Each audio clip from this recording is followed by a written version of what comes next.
సౌందర్యలహరి 97వ శ్లోకం. గిరామాహుర్దేవీం ద్రుహిణ గృహిణీమాగమవిదో హరేః పత్నీం పద్మాం హరసహచరీమద్రితనయాం తురీయా కాపి త్వం దురధిగమని సీమమహిమా మహామాయా విశ్వం భ్రమయసి పరబ్రహ్మమహిషీ. పరబ్రహ్మణకు పట్టపురాణి అయిన తల్లి, ఆగమవేత్తలు నిన్ను బ్రహ్మకు భార్య అయిన వాక్కులకు ఆదిష్టాత్రివైన సరస్వతీదేవిగాను, విష్ణువుకు భార్య అయిన లక్ష్మీదేవిగాను, హరునకు సహధర్మచారిణి అయిన పార్వతీదేవిగాను చెబుతారు. వాస్తవానికి నీవు ఈ ముగ్గురి కంటే వేరైన 4వ దానవు. అనిర్వాచ్యమైన, అతి కష్టముతో పొందశక్యమైన అపారమైన మహిమ కలదానవు.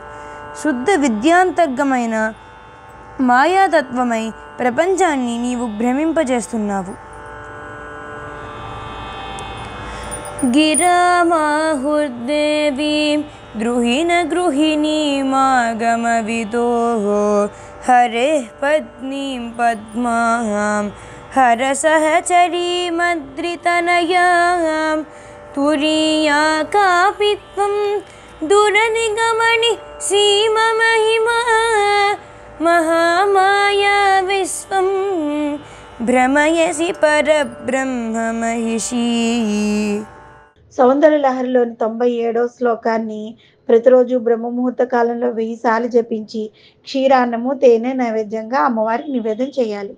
ఈ విధంగా 8 రోజులు జప పూజలు చేసిన తర్వాత ఆఖరి రోజున యథాశక్తిగా భోజనం పెట్టి హ్రీం అనే యంత్రాన్ని త్రికోణంలో రాయించి ధరిస్తే వాళ్ళు చాలా ఉపన్యాస శక్తి వాళ్ళలో బాగా వృద్ధి చెందుతుంది. అంతేకాదు శరీర దారుఢ్యం కూడా, బలం అవి లభిస్తాయి.